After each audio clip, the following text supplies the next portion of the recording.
Hola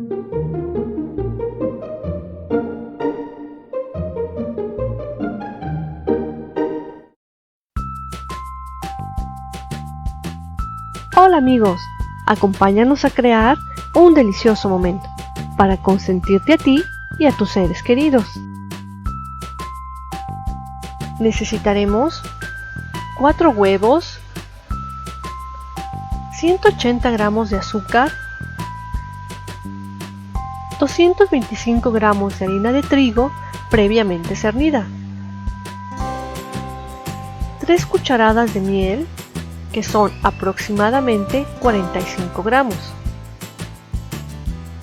195 gramos de mantequilla sin sal, derretida a temperatura ambiente, 2 cucharaditas de esencia de vainilla, 2 cucharaditas de polvo para hornear y una pizca de sal.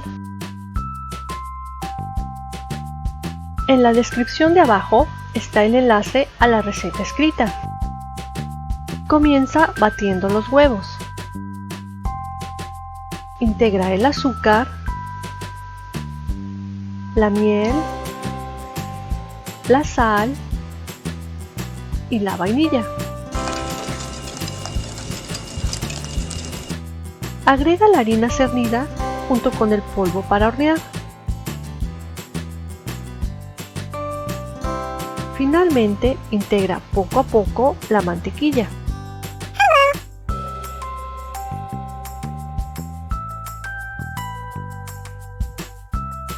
A la mitad de la preparación le agregaremos ralladura de limón, pero también puedes usar naranja.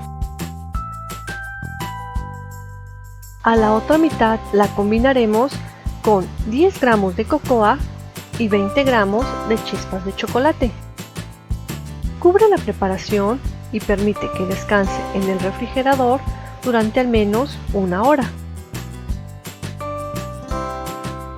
Mientras el horno se precalienta a 180 grados centígrados, distribuye en moldes cubiertos de mantequilla y hornea durante 10 a 12 minutos. Permite que se enfríen antes de desmoldar.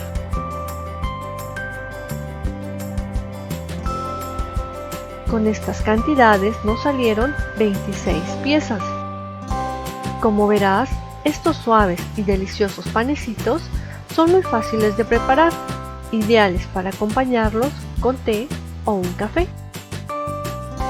Y recuerda, incluir en tu día un delicioso momento. Hasta luego, amigos.